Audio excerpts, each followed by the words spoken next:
Hi guys, welcome back to my YouTube channel the SAP study. हम पढ़ रहे थे राजस्थान की सभ्यताओं के बारे में, जिसमें हम आहट सभ्यता के बारे में पढ़ रहे थे।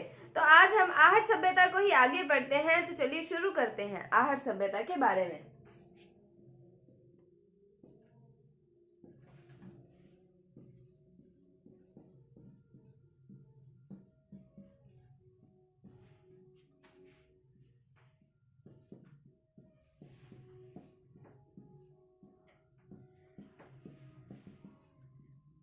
तो हमने कल भी आहट सभ्यता के बारे में पढ़ा था। तो हमने क्या पढ़ा था, इसकी वर्तमान स्थिति कहाँ पर है, उदयपुर में। और नदी पड़ी थी, कौन सी आई थी, आयड़ नदी या फिर बेड़च नदी जिसे बोलते हैं।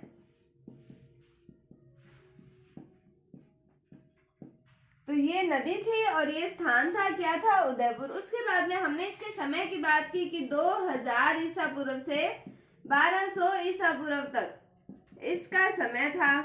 फिर हमने इसके अन्य नाम भी पढ़े थे कि इसे धूलकोट की सभ्यता कहा जाता है, इसे बड़े मृत भांडों की सभ्यता कहा जाता है। फिर हमने बड़ा इसे कोट व गोरे की सभ्यता भी कहा जाता है। और फिर हमने देखा था कि इसे बनास की सभ्यता भी कहा जाता है। और उसके बाद में हमने इसके खोजकर्ता की बात की थी। तो इसके खोजकर्ता की बात की तो हमने पढ़ा था अक्षय कीर्ति व्यास के बारे में। और जो फिर हमने इसके उत्खननकर्ता की बात की तो उत्खननकर्ता में पहले तो आए थे रतन चंद्र अग्रवाल, और बाद में बृहद स्तर पर किसने की थी, एचडी सांकलिया ने की थी। और बाद में हमने पढ़ा एचडी सांकलिया के बारे में। और फिर साथ में हमने पढ़ा था कि ये एक ग्रामीण सभ्यता है, इसकी जो अर्थव्यवस्था है ये पशुपालन पर आधारित है। और फिर हमने देखा कि इस पर हमें 8 स्तर पर साक्ष्य प्राप्त हुए हैं। फिर हमने यहाँ के मकान की बात की थी और हमने यहाँ देखा था कि यहाँ पर हमें बिना हत्थे के पानी के बर्तन उपलब्ध हुए हैं। कहाँ से, आहट सभ्यता से। कि उदयपुर में आयड़ या बेड़स नदी के किनारे पर सभ्यता थी। 2000 से 1200 ईसा पूर्व तक इसका समय था। धूलकोट, बड़े मृत मांडो, कोट गोरे और बनास की सभ्यता इसे कहा जाता है। इसके अन्य नाम आए थे खोजकर्ता अक्षय कीर्ति व्यास और रतन चंद्र अग्रवाल को। और जो एचडी सांकलिया है ये इनके कौन से हैं, उत्खननकर्ता। फिर हमने बात की ग्रामीण जो थी, ये ग्रामीण सभ्यता थी और पशुपालन पर आधारित थी इसकी अर्थव्यवस्था। और 8 स्तरों पर हमें इसके साक्ष्य प्राप्त हुए हैं इस सभ्यता से। और फिर हमने बात की कि इसके मकान कैसे बने हुए थे, नींव कैसी थी, दीवारें कैसी थी, फर्श कैसा था, छत कैसे डली हुई थी, तो उसकी हमने बात की थी। फिर हमने यहाँ पर एक वृषभ की बात की थी। वृषभ की मृण मूर्ति हमें प्राप्त हुई है, टेराकोटा से बनी हुई वृषभ की मूर्ति हमें मिली है। फिर हमने यहाँ पर जो बिना हत्थे के पानी के बर्तनों की बात की थी कि हमें बिना हत्थे के पानी के बर्तन यहाँ से उपलब्ध हुए हैं। तो ये तो हमने पढ़ा था कल आहट सभ्यता के बारे में। तो आज हम इसी सभ्यता को आगे बढ़ाते हैं और आगे पढ़ते हैं इस सभ्यता के बारे में।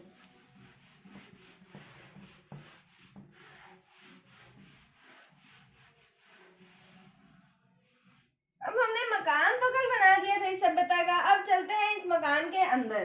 तो हमें आहट सभ्यता से क्या प्राप्त हुआ है, एक मकान। ठीक है, मकान प्राप्त हुआ है और मकान के अंदर है 6 चूल्हे। तो हमें मकान से 6 चूल्हे प्राप्त हुए हैं। कहाँ, कौन सी सभ्यता की हम बात कर रहे हैं, आहट सभ्यता की। कि हमें एक मकान से 6 चूल्हे प्राप्त हुए हैं। तो मतलब यहाँ पर संयुक्त परिवार की प्रथा का प्रचलन होगा। 6 चूल्हे, ऐसे तो किसी सिंगल जो फैमिली होती है उसको तो चाहिए ही नहीं होते। आजकल तो बहुत रेयर ही हमें मिलते हैं, कहीं कहीं देखने को मिलते हैं संयुक्त परिवार। तो 6 चूल्हे हमें मिले तो हम यहाँ पर कह सकते हैं कि यहाँ पर संयुक्त परिवार की प्रथा का प्रचलन होगा।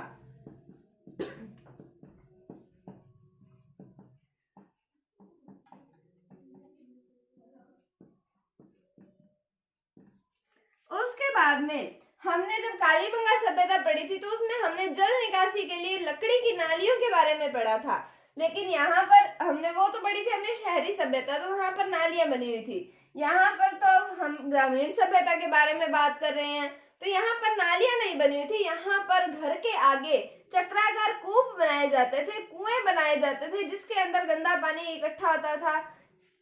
तो यहाँ पर हम बात करें कि जल निकासी के लिए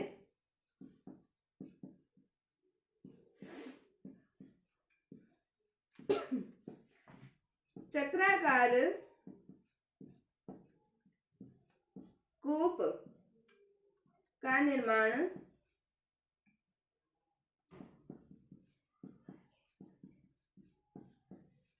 किया गया था। तो मकान की बात की हमने, 6 चूल्हे हमें मकान से प्राप्त हुए हैं, तो मतलब संयुक्त परिवार की प्रथा का प्रचलन था। फिर हमने बात की कि जल निकासी की, तो हमें वहां पर चक्राकार कूप प्राप्त हुए हैं, तो उसका निर्माण किया जाता था जल निकासी करने के लिए। उसके बाद में अब हम बढ़ते हैं आगे की ओर और पढ़ते हैं कि यहाँ से हमें एक तांबा गलाने की जो भट्टी मिली है, यहां से हमें क्या प्राप्त हुई है, तांबा गलाने की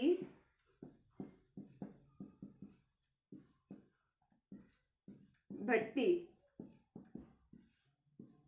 तो मतलब यहाँ पर तांबे के उपकरण बनते थे, तांबा गलाने की भट्टी मिली है तो यहाँ पर तांबे के उपकरण बनते होते थे। तो यहाँ हम लिख सकते हैं कि यहाँ पर तांबे के उपकरण बनाए जाते थे। अब हमें तांबे के उपकरण बनाने हैं, तो हमें यहाँ से एक तांबे की थाली उपलब्ध हुई है और एक तांबे का दीपक उपलब्ध हुआ है। तो क्या क्या मिला है हमें, तांबे की थाली और तांबे का दीपक, ये हमें मिला है। अब तांबा तांबा हम कर तो रहे हैं, हमने पढ़ा था, मैंने जब आपको पढ़ाया था पिछली गणेश्वर सभ्यता के बारे में, तो उसमें हमने पढ़ा था कि ताम्रवती सभ्यता की जननी कहा जाता है गणेश्वर सभ्यता को। और जो हमने ताम्रवती नगरी की बात की थी, तब हमने पढ़ा था कि आहड़ को कहा जाता है ताम्रवती नगरी।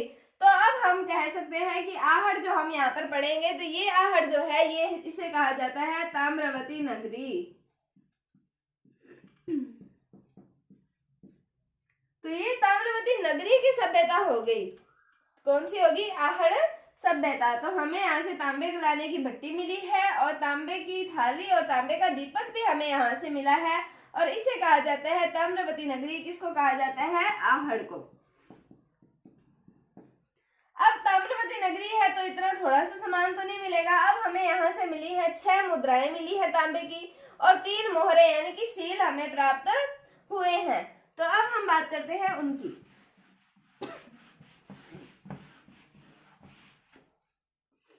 यहां से हमें तांबे की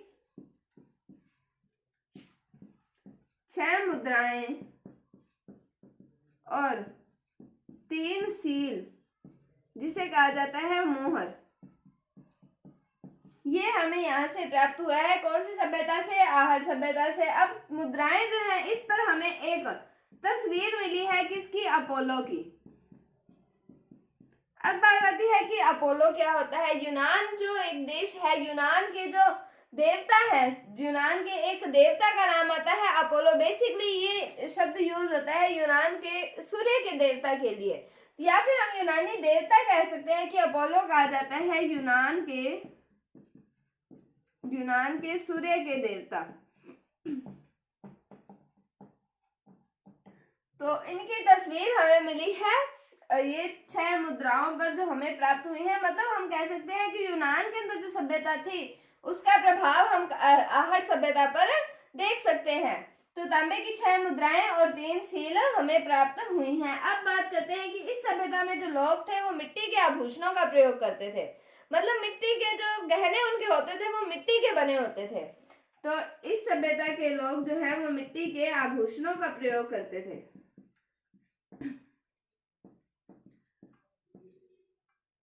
तो मिट्टी के आभूषणों का प्रयोग करते थे। उसके बाद में जब इनको दफनाया जाता था, शव को इनके दफनाया जाता था, जब इनकी मृत्यु हो जाती थी, जब इनके शव को दफनाया जाता था, तो इनके कपड़ों और जो इनके आभूषण थे मिट्टी के, इनके साथ ही उसको दफना दिया जाता था। तो जब शव दफनाया जाता था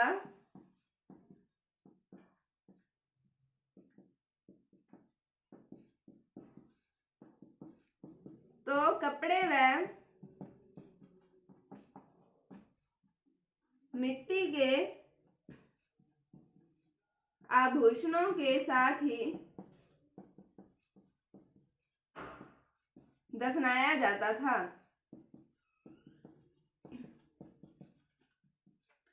तो हमने बात की कि तांबे की 6 मुद्राएं और 3 सील हमें प्राप्त हुई।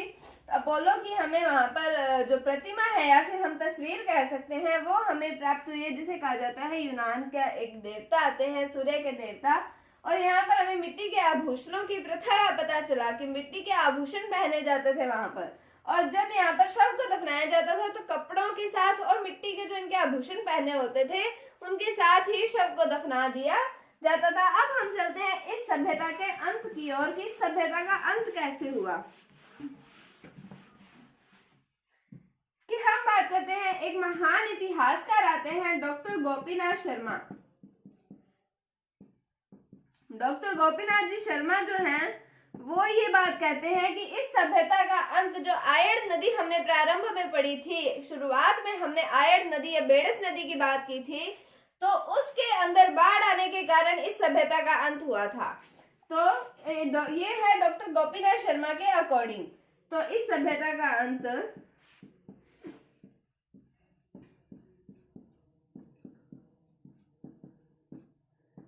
आयड़ या बेड़च नदी में बाढ़ आने के कारण